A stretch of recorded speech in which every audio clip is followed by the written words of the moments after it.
This episode of Angles is brought to you by Richmond Vona Personal Injury Attorneys. Expect high-level communication, transparency, and cutting-edge technology to keep your case moving. Expect a legal team that's laser-focused and moves fast to get the results you deserve. When the unexpected happens, expect Richmond Vona. Learn more at richmondvona.com. 192 Seneca Street, Buffalo, New York. Welcome to Angles, the podcast where we dig into the stories behind impactful people and explore the sharp turns, daily decisions, and defining moments that shape how they got to where they are and how they keep moving forward. I'm John Richmond, and every week I sit down with guests who are building bold, meaningful lives and careers in Buffalo and beyond. If you enjoy these conversations, please hit follow, subscribe, drop a comment, or share the episode. It's a simple way to help us grow with the community and keep these stories coming. From a small town in Iowa to the NFL, Spencer Brown's journey is pure perseverance. In high school, he nearly walked away from football, but instead found a new position, a new passion, and never looked back. Today, he's anchoring one of the league's most exciting teams. In this episode, we dive into his path from farm life to draft day, his bond with Bills Mafia, and what it means to battle in the trenches every Sunday. Let's get into it. Hey man, thanks for being here. Thanks for having me. Appreciate it. So I kind of wanted to start off with like a fun icebreaker. Okay. And it's, would you rather go drifting with Deion Dawkins or python hunting with AJ Epinesa? I'm 100% getting in the car. I think the Everglades with AJ would be fun, but snakes are usually my biggest fear in life. Yeah, I'm not a snake guy. I know you're a hunter though, so I figured you would say drifting, but I didn't know. It's the reptilian, crocodile, snakes, lizard, iguana, anything like that, I'm out. Yeah, I'd be out too. Have you gone drifting with him? Not with him though, but I have on a gravel road when I was growing up. Okay. Not intentionally. Fair enough. Yeah. So how has Hard Knocks been? I mean, I got to imagine it's a little weird having I think I heard 100-something camera people running around. How is it? It's the first day. All the guys are, I wouldn't say nervous about it, but oh, this is just another thing we have to deal with. But the first day we showed up and it was the move-in day, so there was a ton of people everywhere. I'm like, oh gosh, this is what it's gonna be like. But after that, they've kind of just been there but not there. You right. Kind of see them, and if they're in team meeting, there's only 3 of them. But and then in every single position room, they have a camera, and you'll know if it's recorded or not because it'll be facing the wall or it'll be facing out. So. But outside of that, you just see them at practice, and that's it. They're not in the cafeteria or in the dorm. Or okay, like that, so. That's cool. So they're not filming the games of Catan. No, absolutely not. You wouldn't be able to use that probably. Yeah, exactly right. Because I imagine if I would obviously never be in that position, but if I was being filmed, I'd be so worried. What did I just say? Exactly. Is my mom gonna see this? Which I didn't know was. I'm guessing it's for every team, but. Bean and McDermott, and then I think a couple other ops people have to sit down and watch it all, so they kind of get final say of what is in there and what isn't. So okay, it's not just undisclosed, right? Yeah, discretion advised. That makes sense because why would you agree to do that if you did? Exactly, there'd be a lot of bad. Yeah, it'd be so brutal. I was thinking about that. I was like, so it sounds like you're seeing it live the first time that everybody else is in the world. Yeah. Right? Are you guys watching it together? There was a decent little gathering on the first floor of the dorms for the first night. I watched 5 minutes of it, and then I had to get up and leave because I was like, why am I watching this? I legit lived what we're doing. So it was cool to see the production of it a little bit, and it's different from when I was in college watching it to now. I'm like, okay, this is us. So it's a bit different, but it's cool that everybody else gets to see it back home and see kind of what we're doing. Yeah, I know. It's funny. I feel like a lot of the fans were like, oh, I don't want them to be distracted, that type of thing. And the first one went live, and I was like, okay, that was awesome. Yeah. Everyone loves it. I just always imagine if my buddies were all I'm sitting around my buddies and we were somehow for some crazy reason being aired on HBO, the text chain would be going off. It'd probably be unbelievable. Do you have a favorite part of it? Favorite scene. Good question. Probably when you were riding and waving real quick. No. Napoleon Dynamite? Yeah, it was awesome. No, I don't know. I thought it was awesome. I think it's cool to get that behind the scenes look, and it's just I was always curious about how it feels for you guys, but it sounds like it's kind of business as usual. Mm-hmm. That's cool. So I was obviously excited about you coming on, and I know you grew up in Iowa. I'd love to kind of hear a little bit about what it was like growing up, high school ball, and kind of what that was like playing on Friday nights there in Iowa and Lenox. So Lenox is a town of 1,200, 1,300 people. Oh, wow. Everybody knows everybody. Families have been there for generations on generations. So Super tight knit. Everybody knows everybody. But it's farming and rural. And anytime there's a sports game going on, most of the towns there, I feel like really good support. But football is the big thing there in Lawrence for sure. It brings everybody together, and obviously cool fall nights and bring everybody together. But I played 8-man, so it was a little bit different. And I had to look that up. I didn't even know what that was. it was it's a different. It's an arcade style of football, pretty much. That's awesome. It's kind of like a mix of playground and official football. Is it an 80-yard field or is it 100? 80 by 40? Oh wow. Okay. Is there more scoring? There is a ton. It's got to be, right? So where I went to college in Cedar Falls, that's where state football is played. Yeah. So every year I got to see state games come in, and we play on a regular sized football field. So for state football, they have to lay down yellow tape. Like they just make a field in the middle of the field. So you'd be like one team would be standing on the numbers of the normal field, like that's their sideline. But I think one of the state championship scores when I was a junior there was 112 to 98 or something like that. That's amazing. Like Tecmo Bowl. Yeah, it's sick. It's anybody's game. Anybody's game out That's there. amazing. And did you actually grow up on a farm? Yes, we had a town, so we had a house in town and a house on the farm. So that's gotta be hard work, man. My dad got his money out of us, I think, for sure. That's amazing. Yeah. Free labor. Exactly. That's exactly right. Yeah, I mean, I got to imagine, though, that, like when you're a kid, right, it sucks. But I don't know, do you ever look back on it and say, not for nothing, that, like, maybe helped to give me some good habits or help me be a hard worker, that type of thing? Hard worker for sure. And then when I got to college is kind of what I really realized, like, working on the farm and how my dad raised me, my brother really helped me out. I mean, there was a ton of stuff that I did not want to do on the farm. I did not want to do it. I could think of 1,000 of things I wanted to do, and I had to do that. So it's kind of a do what you don't want to, and it'll pay off for you. But there was a ton of work out there. Sure. What's the number one thing you would never want to do again on a farm? Oh, that is a good question. Probably there's two, and it's walk beans or spray thistles, cut thistles. And my dad would just drop me and my brother off in a bean field at 6:30 in the morning. Like, I'll pick you up at noon. We just got a machete in our hand and a water jug, just walking around for 6 hours.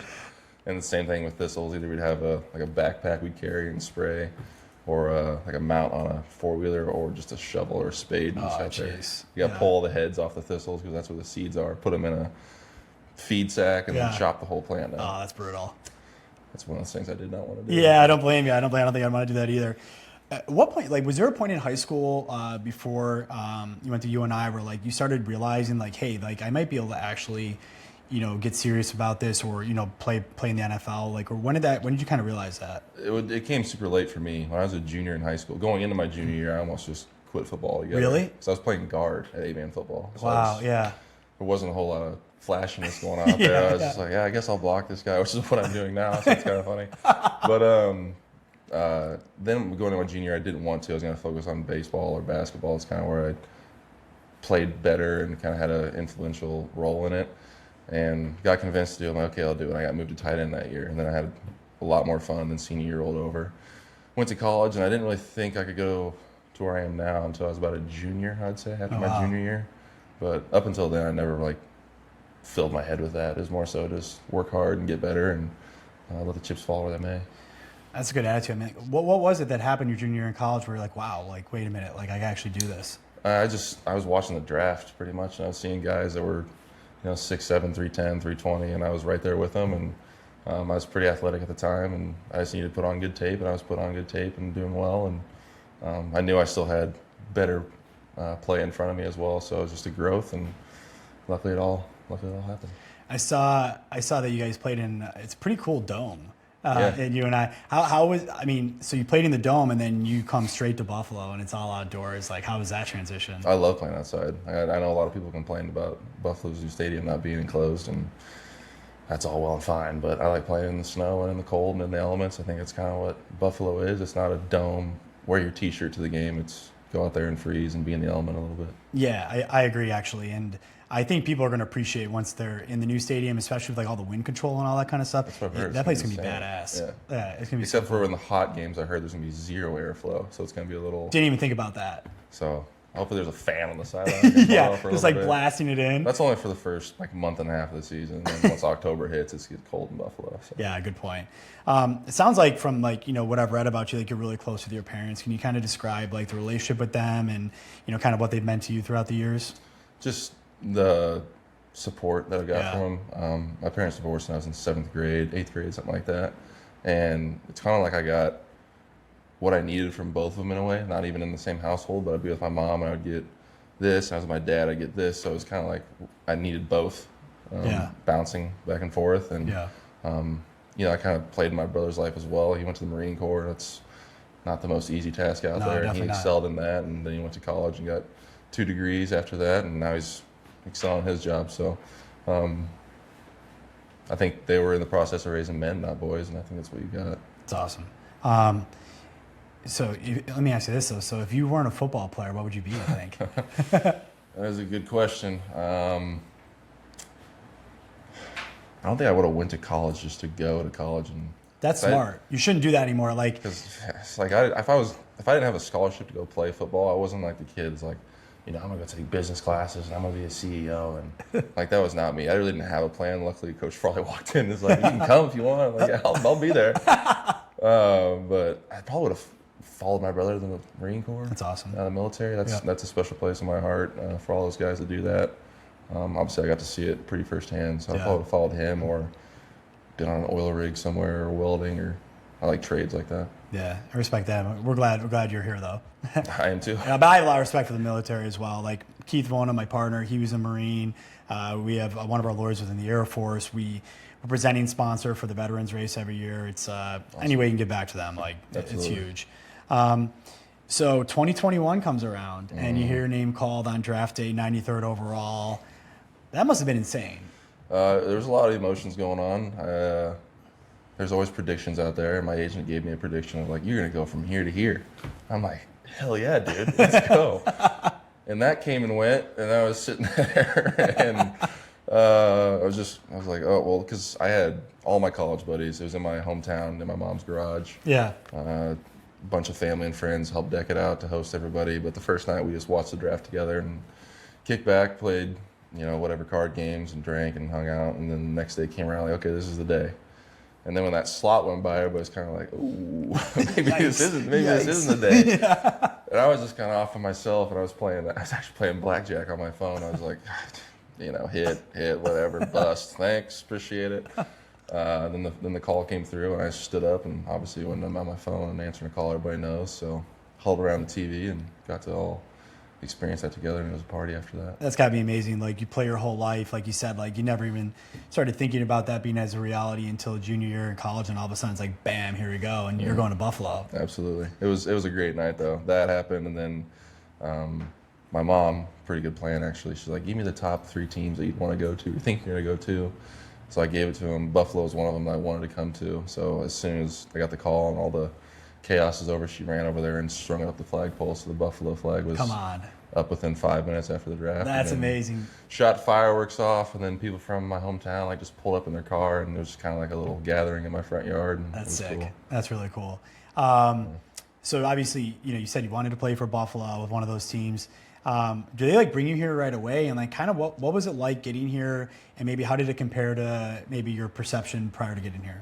Getting here was pretty rough because that night the whole party ended up going to Main Street, and there's one bar in Lenox, and the owner opened it up just for my people. Yeah. And all my college boys were the bartenders, and I don't know if the tab was kept correctly or not. That's dangerous. Yeah. And then, I had all those calls after the draft and talking with the operations, okay, we're going to get you on a flight. We'll let you know when it is. And it was 7 a.m. or something like that. And we had an hour and a half drive to the airport. Oh, wow. So we went straight from the bar to packing a bag to the airport, and then I flew here. But I wasn't really sure. I knew it was New York. I knew it wasn't New York City. Yeah. I wasn't sure where it was at elsewhere, but flying in, I was like, oh, there's actually a lot of trees here. This is kind of a rural place. And once I landed, I went straight to the facility. I don't know why I was wearing a tie-dye shirt. That's awesome. I guess in my slumber, I was like, I guess this will look good. I don't know, but it was cool seeing the city for the first time. And we're driving down Elmwood on the way to dinner. Yeah. So it's kind of cool when I do it now. It's like I remember driving down here first time I was here. So That's cool. that's awesome. My mom let me wear an Elmwood, or my mom let me wear a tie-dye shirt to like my 8th grade picture. I'm like, why would you let me do that? It looks bad. Dude, It I'm looks just like, bad. dude, mom. Like, Boy, I felt so cool putting this on. Then you look back 3 years later, like, what an idiot. yeah, damn, idiot. Loser. Yeah, it's awesome. Good. So when you get here, it's got to be wild. Like you're thrown into the locker room. Like there's amazing players on the team already. You know what has it been like? Like what's the locker room culture like? It seems like it's awesome. It is. It's pretty much like a high school or college locker room. Everybody gets together. There's not any prima donnas or egos going on in there. Everybody gets along, plays ping pong, cards. Give each other a hard time.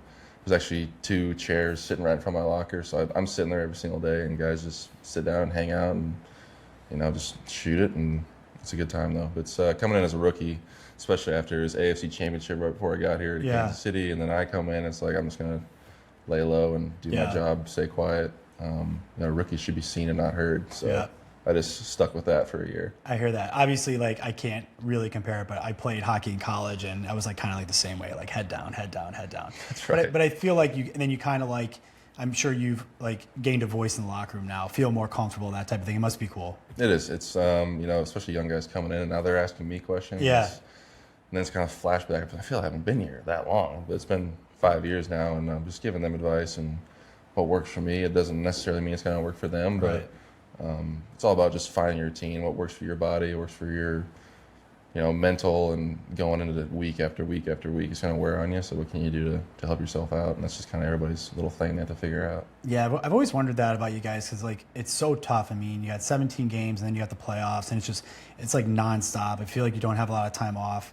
How do you kind of like? How do you mentally handle that? Like going one game at a time, not trying to like look too far ahead. I feel like it's just so much focused in on a week-to-week process. I know we play the Ravens week 1. I don't even know who we play week 2. So I think that might just come with years, I guess. Yeah. Maybe when I was younger, I was looking ahead, and that's why you do get burnout, because you're looking so far ahead, like, oh, I have that going on, that going on, that going on. Instead of like, I have 6 days to prepare for this. Right. And just do that 17 times and think of it as that, not necessarily, oh, I got 5 months of football to play, and there's so many games, and what could happen, and then injuries start lingering a little bit here and there, your body starts hurting. So I think it's just staying on top of it and staying in the moment and being present helps a lot. Yeah. And being with a close locker room and friends with like really good friends with everybody helps out. Yeah. You got any pranksters in the locker room? Any good pranks you're allowed to talk about? I don't think there's really big, because they got rid of all the hazing. Yeah, all the fun's right. gone. People got soft. All the fun's gone. No one can take a laugh anymore. I haven't seen any pranks really. I have one that I want to use, but it's kind of not yet. It has to be a certain. I can't even say it yet. That's okay. It's gonna give Fair it enough. away. Yeah, you don't want to do that. It's not even that bad. It's just someone's gonna be mad when they go to practice one day because they're gonna be wet. I love Other it. than that, I love it. I used to love pranking people. I was a goalie, and I was like the backup goalie, so I was just like locker room guy. ultimate glue guy. That's it. Pure Absolutely. glue guy. Exactly. But like the quiet pranks where like no one would suspect me, I would never tell anybody. I let them go on for years. Yep. And just let them roll. The only thing in college we do is we'd always get like 2 rolls of athletic tape, and if they whatever messed up or they were talking too much, you just tape their whole helmet together and gloves and pads and all that stuff. So they have to go in there and take it all apart. That's awesome. That's about the only thing I think I did. But That's all right. I mean, it's so cool that you guys are tight knit, and obviously it's like a really tight knit community here, really small community, and you guys are so important in everybody's lives. How's it been living in Western New York? What are your favorite parts about it? my trash can is on my curb every Tuesday morning, and I don't put it there. Come on. My That's neighbor, amazing. my neighbor takes it out for me. He doesn't have to. But I mean, the first story I think of is when I was living in my apartment, and when that 6 feet of snow just dumped on us, and Oh, yeah. whatever 10 hours it was, and the only thing I had was a dustpan from my broom because I lived in an apartment and they plowed it for us. So I was very underprepared. But once that happened, all the neighbors came out and dug. I mean, there's 5 of us staying in that apartment complex, so they dug all of us out, and then we got there. Thanksgiving, my rookie year, I had COVID. Neighbors knew it, so they've all like brought me food and put it on my doorstep and wrote me a good letter. So tight knit community though, for sure. That's kind of where I came from as well. So, Yeah. Buffalo feels like home in that sense for sure. That's awesome. And it's got to be nice, you know, being in this type of environment, especially knowing like, you're obviously stand out anywhere you go here. People know who you are, and I got to imagine people are pretty cool most of the time. Absolutely, very welcoming. Not anything too over the top. They're just so happy that we're here, and we play for the Bills, and people take a lot of pride in that. And Yeah. that puts a lot of pride in me to do my job well, and play well for the city and for the fans, so they deserve it. It's awesome. It seems like you got some good personalities in the O-line room. We're all fat kids. We had to be funny. It's amazing. What's Dion like? Because what you see is what you get. That's what I There's figured. not going to be any difference from what you see on Hard Knocks to a day in the life in the locker room, unless he's tired one day, and then he might be a little more mellowed out. But Yeah. he's a guy's guy for sure. Who's got better style? You're Dion. Dion has better style than me. I wear a white T-shirt and black pants. Not a lot of design, color going on. I'm not much better. I'm a simple guy. I just like the bare minimum. Make it look good. That's all I need. That's awesome. There's a lot of talk out there about you just taking massive steps in your game, especially over the last year or so. What do you attribute it to? Did you make any changes, or did it just kind of come together for you? I think Cromer coming into my life was massive, coming in and helping a lot of guys out too with their careers. But as a rookie, just trying to wrap my head around the NFL lifestyle and plays and games here, and then once he came in, it was more of a calming approach to it, and his technique really just resonated with me. He coaches guys, individuals, he has a scheme. Everybody has a scheme. Obviously, this is what we want to accomplish, but how you get it done, the five guys that are working together, they're not all going to be the same. Dion can do stuff that I can't do. Right. And vice versa. Yeah. Vice versa as well. So it's just playing to your strengths and knowing what they are, and just using those instead of trying to do something that you physically can't do. It's kind of look right. Dude, whenever I see pictures of your guys' playbooks, I'm like, dude, I don't know how you guys got it. Looks insane. Just got to dumb it down pretty much. O-line is honestly not that hard. The play call might be a sentence and a half long, and we're listening to this portion of it. So I would say the receivers, tight ends, Josh, they have a lot on their plate. Yeah. I think O-line's just more of a physical dominance more so than I have to think a lot. I'm blocking the defensive end 90% of the time. Right.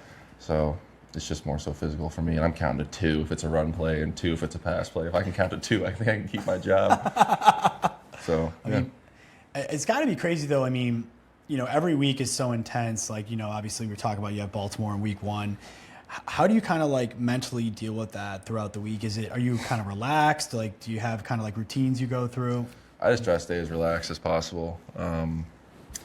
I think if you start hammering pre-workout and bang your head against the wall, you're probably going to be a little out of sorts once you get out there. But that's one thing I try to harness. Going to rookie year, I was kind of all over the place. I was playing too hard, which I would just fall out of my shoes and be all over the place. And then have harness that energy or whatever you got going on, your heart rate, all that stuff, and then just find I don't want to say zen, but you got to find your slot and then use it as your momentum instead of against you. Kind of almost slowing the game down for yourself. It's like Matrix almost. Instead of seeing the bullets fly like this, you can start seeing them slower if you just relax yourself. Yeah, it's I've always heard that obviously with all really high level pro athletes about visualization going into the games. Do you prepare specifically for the players you're going to be going against? Or are you thinking more about their defense or their defensive schemes? How do you kind of approach that? Overall defensive scheme, yes. Third and long or second and short or blitz packages, stuff like that. That's important. But like I said, I'm blocking one guy 90% of the time, so I have to know what he does. I have to know what his backup does, how the linebackers play, are they downhill or the shed, kind of stuff like that. And then once you've done it enough, there's only a certain amount of moves people can do or techniques, and it's just being ready for those. And visualization is a big part of that. Or guys I played against, I already know what I'm going to expect. So I like to go sit in my backyard in the mornings or sit in the cold tub and just close my eyes and think about it and see it, where I can feel my steps in the ground. It's kind of a weird meditative state that you see yourself in, kind of like a third person. You can see yourself doing it. But once I kind of started unlocking that, I saw my game, take off a little bit because I'm already doing it before I actually do it. Yeah. When you're in game and say you have a bad play or bad rep, whatever, how do you approach that? How have you learned to kind of bounce back so quick? Because you got to get up and just keep going. Yeah, anybody that said they haven't lost a rep is a liar. Everybody's everybody's been put on their back end, and had some embarrassing stuff happen. But it's just next play mentality. When I was coming through the draft process, the guy that coached me, Joe Staley, played for the Niners for a long time, it's like, yeah, you had a bad play, but the most important thing is, what do you look like on your next one? Right. Do you let 1 turn into 2, 2 turn into 4? Right. Or is it just, okay, that was 1 bad, and then you had 17 in the green? So, everybody's going to have bad plays. It's never as good as you think it is, never as bad as you think it is. So don't stay too high, stay too low, just right in the middle. Yeah, that's good advice. It's funny too. Like sometimes we'll like have like trial or it's like, oh, I've never lost a trial. And then you finally try like one case. It's like, dude, come on, it's impossible. Just be honest, dude. Yeah, that's the next thing. Just be honest with yourself and live in reality. You'll be all right. We'll be right back after a word from our partners. After an accident, life can be scary, stressful, tricky. You need Richmond Bona to help navigate the process, because getting a life-changing settlement can not only take time, it can take an emotional toll. The team at Richmond Bona provides high levels of support through all the ins and outs, so you get the settlement you need and the new beginning you deserve. When the unexpected happens, expect Richmond Bona. Now back to the conversation. So I watch a lot of NFL and like I love like kind of the behind the scenes stuff. I've heard you mic'd up a million times, and it seems like the trash talk is kind of fun back and forth between you and the other teams. It can be. When I was younger, it was a lot like, mother this, like you're, like it was just, I mean, that just gets exhausting. I remember we played the Jets last year at home, and Saibo, it was like the first drive, and it was the second time we played him during the year, and the first time we played him, a bunch of stuff happened. So coming in, it was gonna be like a big brouhaha, just whatever. But after the first drive, it was a long drive, and we were talking the whole time. We scored. Saibo and I sat down on the bench out of breath. I looked at him. I was like, I think we should shut up, because we are exhausted sitting here right now. Like, that wears you out. Playing football, straining, and talking the whole time, you're going to be pretty cooked. So we just kind of let our play do the talking the rest. But it's kind of fun just to throw jokes here and there. Yeah. I think that's more fun than actual trash talk. Yeah, it seems fun when it's like that. It's like lightens the mood a little bit. And it's like, but then you guys like right back to it. Exactly. Yeah, it's fun. That's pretty cool. I've always wondered, like when you guys go into like opposing, obviously stadiums, like how do you guys stay in sync when it gets that loud? I think we just, that just comes on reps. Everybody's working in unison. Yeah. Like, I don't have to look over to the left side to make sure they're doing their job. I mean, I can know based off the play or not if it went well or went bad, but it's just a lot of reps, especially working in silence. We did that during the red and blue game, kind of killed the vibe during the practice. I turned around, we were blasting crowd noise for like 20 minutes, and some old guy had his ears plugged, and I'm like, yeah, it sucks. It's not very fun. That's awesome. But it's I like playing the noise, like Philly, Kansas City, Texans. I think they're pumping noise in the building, but that's up for debate. Up for debate. Allegedly they were. Whatever. But playing in hostile environments is fun, especially when you win and do well. And then that bus ride to the airport's fun. Fly home on the way. I mean, it's just vibes out the top of the roof. It's amazing. Yeah, it seems amazing. I mean, you guys all earn it, but it's like it seems like such a cool life. Like you get to like. You're playing such a serious sport, but it's almost like you get to be kids, like with the boys. Like it's a kids game. You know what I mean? This is recess. Yeah. This is all the people with ADHD and can't sit still, and they got something going on, and then we go out to recess and burn it off for 2 hours, and then we go home. Yeah, it's amazing. So obviously, you get to block for the MVP. Mm-hmm. He just seems like such a genuinely good guy. You could tell you guys have a good relationship. What's maybe something about like his week-long preparation or something about Josh Allen that maybe people don't know that you think they should know? Oh, gosh, that's a good question. I think he's just so in the moment that he doesn't let a lot of outside stuff get to him. Yeah. Very disciplined, has the same schedule, in the building, same time, leaves same time. I just think he's just super professional about what he does, but he just has so many, I don't want to say, like you said, you just brought up the kid thing. Like, we're all just a bunch of kids out there playing, and that's how he does, and that's how he enjoys it, and I think he has the most fun out of all of us, for sure. Do you have like a favorite, moment, like a Josh moment around the field, and you're like, holy shit, like I can't believe you just did that? First play that came to my mind was when we played the Broncos in the divisional game. It was 4th and 1, and we were extending the play, and he was just backing up and throws off his back foot to Ty Johnson on the end of the goal line.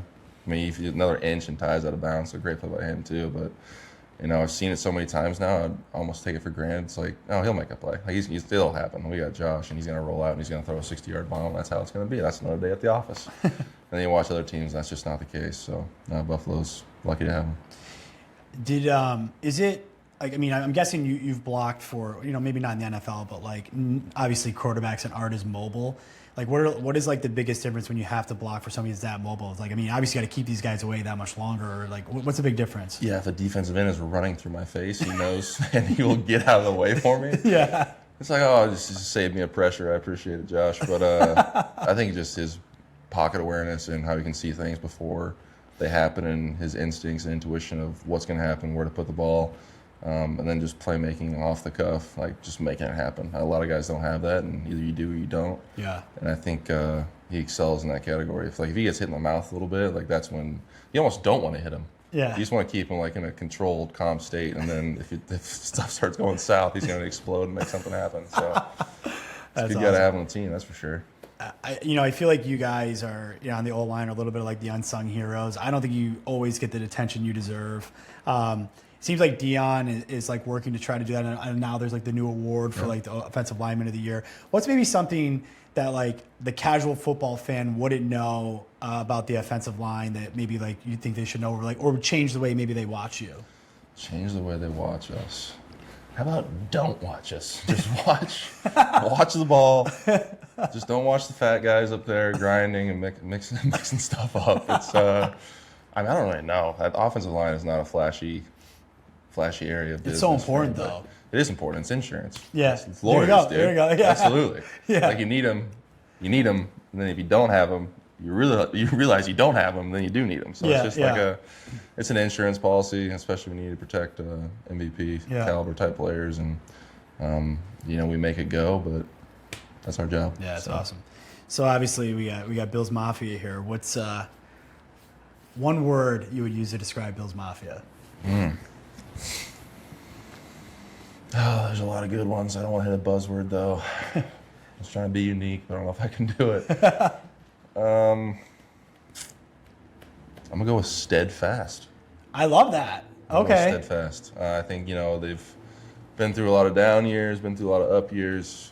We've fallen short a couple times, but it's the same love every single time. We come back from a loss, airport's still packed. Come back from a win, airport's still packed. So, I don't think that's going anywhere. It obviously hasn't through the down years. Right. And now that we're going through what we're going through right now, it's awesome. They're the best fans in the It's pretty rare. I've lived a few other places in the country, and I always tell people, and then my buddies come here and can visit, and they're like, oh, "Wow!" Like I told you, dude. Like it's totally. My different. family members doing the same thing. I was like, "Dude, we're at the tailgate, and I saw." I'm like, "I already know what you're gonna say, dude. I know. It's insane out there." My brother loves coming. He brings his military buddies, and they actually have a big group from Lennox coming out for the Ravens game. Oh, sweet. Bunch of little kids and dads that haven't seen it yet. So that's amazing. They're gonna have a good time. What's the craziest thing you've seen Bills Mafia do? Probably jump in the pit. Dude, that's insane. I'm gonna climb this fence and throw myself in. And you just knew it was gonna happen too, right? And you're like, no, they won't do that. But like, yeah, they're gonna do that.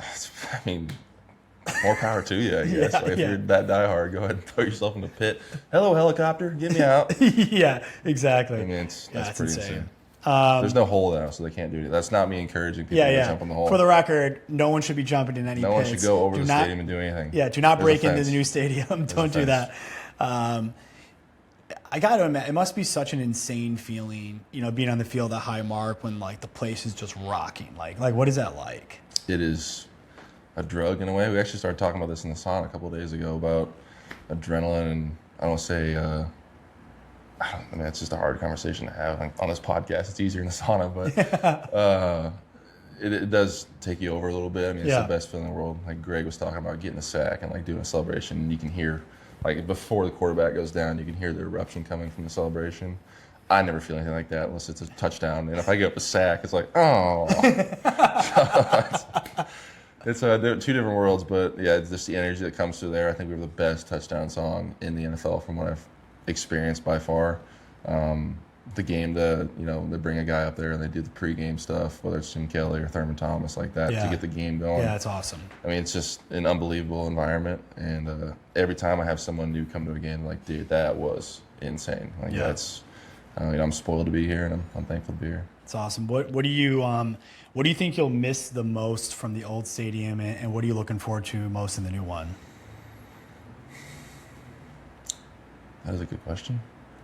thing I'm looking forward to the most in the new stadium is an easy one, and that is grass. Oh yeah, it's gonna be I awesome. cannot wait for grass. Yeah. I think that's how football should be played. Turf needs to be thrown out and burned.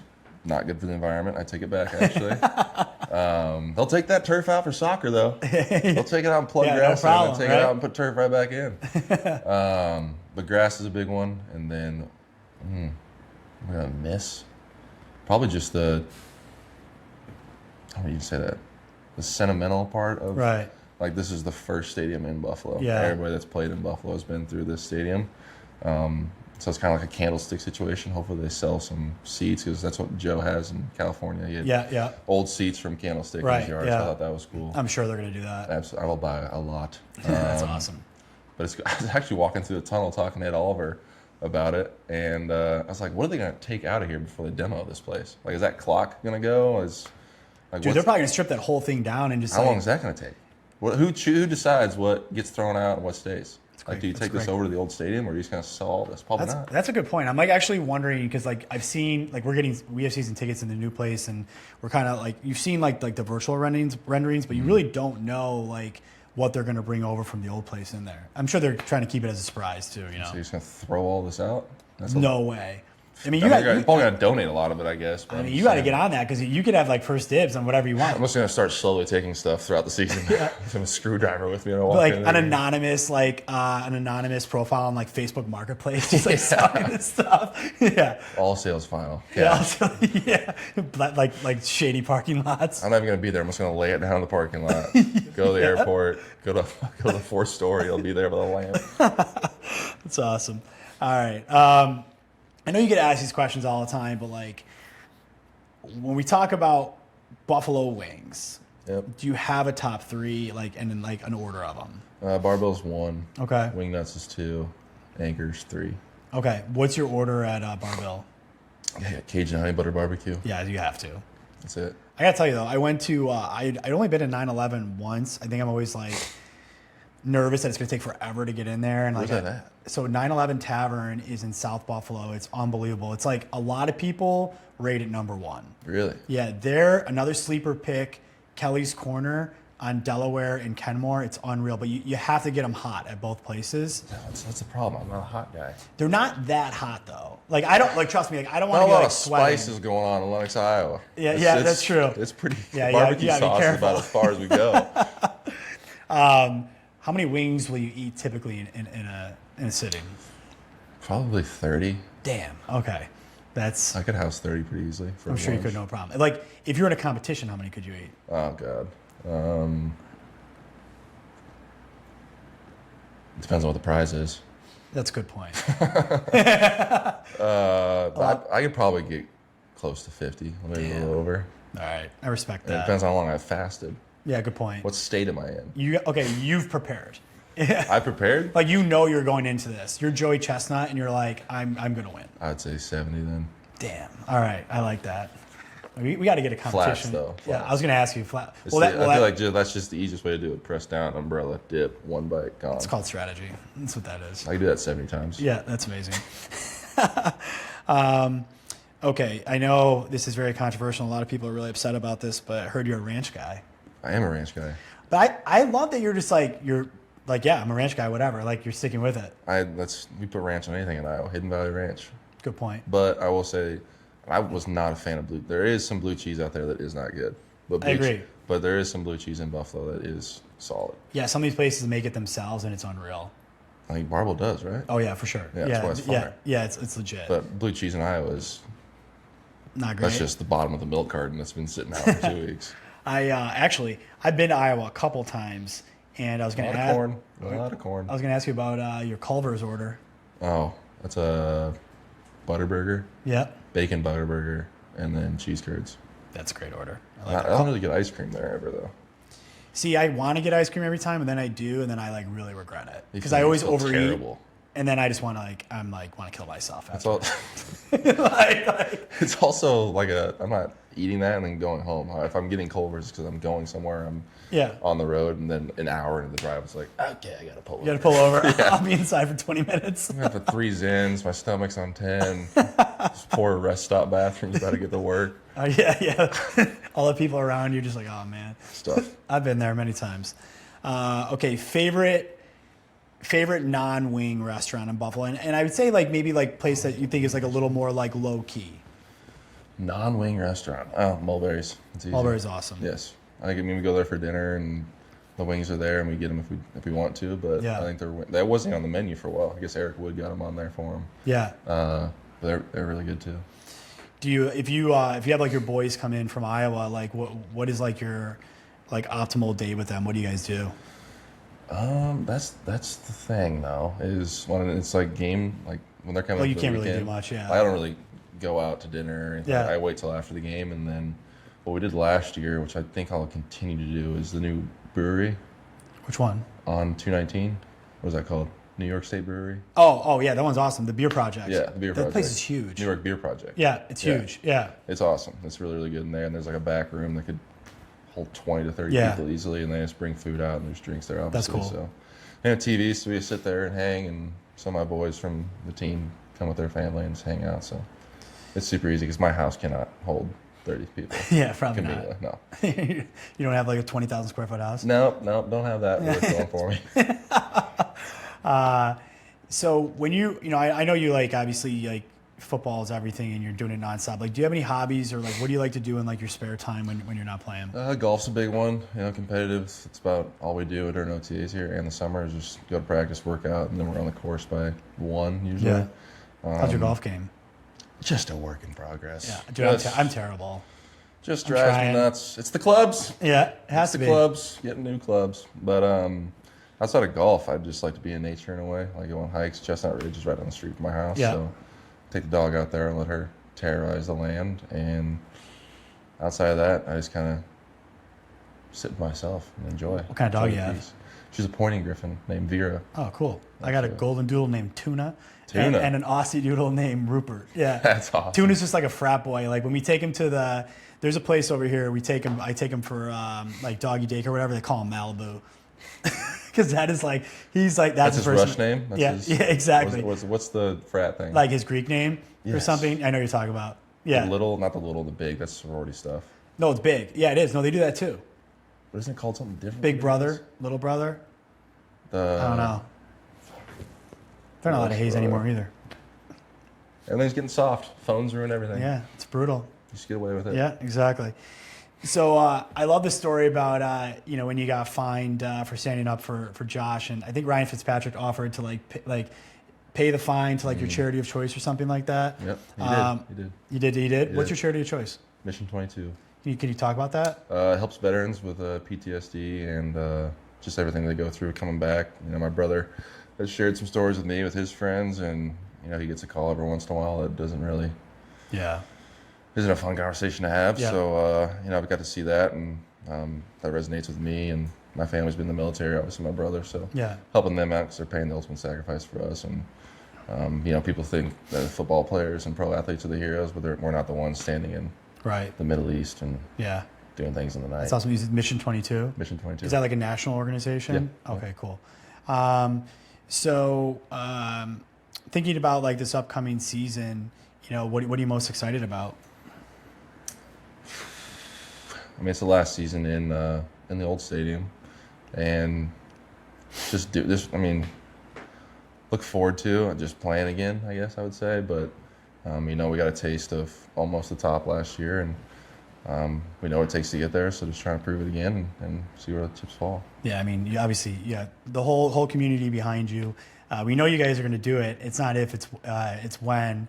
And have you thought about what it's going to be like here when that happens? This place is going to burn to the ground, like in a really fun way. Hopefully, it doesn't all burn to the ground. Yeah, not all of it. Maybe but- a bonfire Yeah, at yeah, Woodlawn. yeah. But yeah, it'll be pretty insane. I might end up like in Tijuana or something in 2 weeks, but who knows where I'll be. Hey, you can do whatever you want, man. Yeah, it's gonna be a wild 2 weeks if that happens. That's for sure. Take some dose to fix my liver. Yeah, for sure. You're going to have to. Well, look, man, again, like super excited for this upcoming season.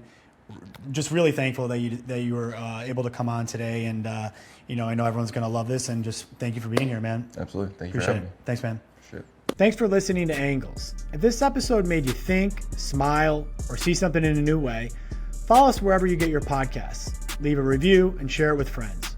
You can also follow us on social media. Angles is produced by Brett Tuttle. I'm John Richmond. See you next time.